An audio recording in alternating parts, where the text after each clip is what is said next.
I really lament those the children when they're like that, because it's so unfortunate. And me doing all the research, I see what the problems are. I see where the parents are making mistakes in society and the music and the schools, and it's just terrible because the answer is it's simple, it's so easy, but nobody, because of their pride or ego, they don't want to see it. Nobody wants to be wrong. Nobody wants to admit any mistake. So they'll kill their own children in the name of being right. Yes, that's right.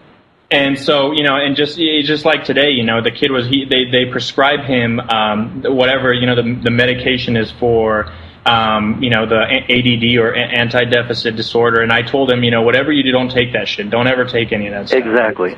And he said, why? And I said, just don't take it. If they ask you to take it, say that you're taking it and you're doing good. And every time you put it in your mouth, spit it out after you look at him, and don't take that stuff. And he started kind of like laughing, and I'm like, I'm serious. Don't take that stuff. It's not good for you. And if people, and I told him, with the psychiatrists and all these psychoanalysts, anytime they ask you any questions, always say you're good, because it's always going to be recorded and they're always going to use it against you. These people are not your friends. That's right. And I just told him the old-fashioned thing. I said, if you're having trouble, go out with your friends, go to a movie, go hang out with a girl by yourself and have fun. There's like people have been doing for thousands of years. Right. And I told him that. He was 15 years old. He's going on 16. So just very average, middle-aged, teenager. Yeah.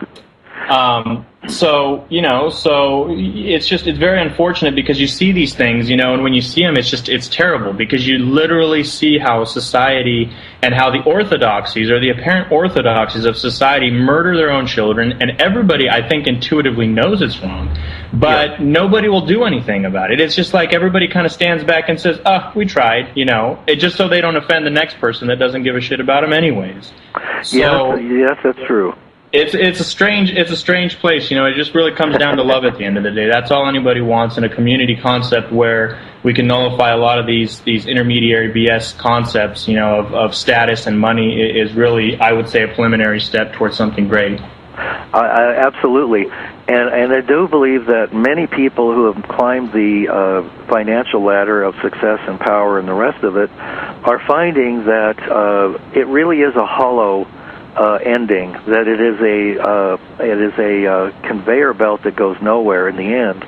And I did the S training many years ago in the 70s with Werner Erhard, who designed that training, and one of the things I remember about it was that we're stuck with living in the past in our interpretation of things.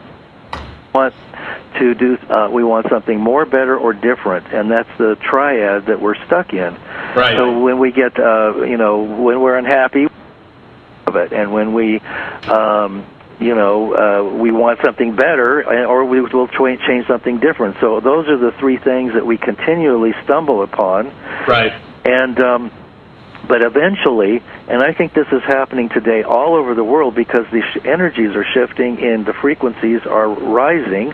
Right. And I do believe that the old paradigms that have controlled this planet for so long are beginning to crumble and unravel at the subatomic quantum levels. Right. And you're a physicist. You've studied physics and mathematics, so you probably could explain this a lot better than I could. But I see it on a subtle level, that things are literally unraveling. And even simple demonstrations of that are things like plastics are beginning to dissolve because of the higher frequencies that are coming out of the sun. Right. And, if that's the case, and I don't know if anybody's thinking about this, but all of the nuclear plants and all of those buildings that have rubber in between various devices, those are all melting. And so what happens when there's a massive leak and every one of those starts to fall apart? You're going to have disasters that will make all the ones we've had to date look like, tinker toys. And there was a movie made by, I don't remember who, but it was called The Andromeda Strain. And it's like a documentary. If anybody wants to see what's going on, watch The Andromeda Strain, because it's a prophetic film. But do you see these shifts going on around you as well? Oh, absolutely, absolutely. I mean, I see it all the time, and I see just the natural curiosity of the average person towards conscious evolution. Yeah, I see that springing up left and right, all across the board. And so there's definitely something going on a cosmic level where people are starting to wake up, and they want answers to what's going on and why things are the way they are, and especially to their own spiritual salvation. I mean, I've seen it just in 5 years alone. I've seen a tremendous explosion, and especially in the last 10 years. And I think, and it's kind of ironic, because then when you see how the government responds to that, not to stray off topic, but how do they respond to that with cameras and surveillance? Because I think they know it at the higher echelons of government. They know it too. That's why they're getting so freaked out, and they're putting cameras, on every street corner. They're putting cameras in cell phones so they could essentially monitor people even when they think they're not being monitored. The internet, that's something which, I don't know if you've ever heard of the Calia Act. It was an act passed in 1994 by Clinton that requires any communication device at all to have the ability for any alphabet agency to track the person in real time anywhere in the world. We're almost out of time, so I think it's I was a little naughty while you were talking. I found another one of those videos, and it says Experience Area 51 with Jacob Dolezal and Jordan Maxwell, part 1 of 2. This looks like one of yours. I filmed that, actually. Yeah, you did? That was my idea, and I filmed it. Oh, my God. I have to watch this after we get through the show, because it looks fascinating. I mean, like I said, I love Jordan Maxwell's work, and of course, just stumbling across you was just like finding jewels and diamonds in the road. So I'm really thankful that we were able to connect tonight. And before we sign off, would you like to mention again where your site is and how people can contact you? Absolutely.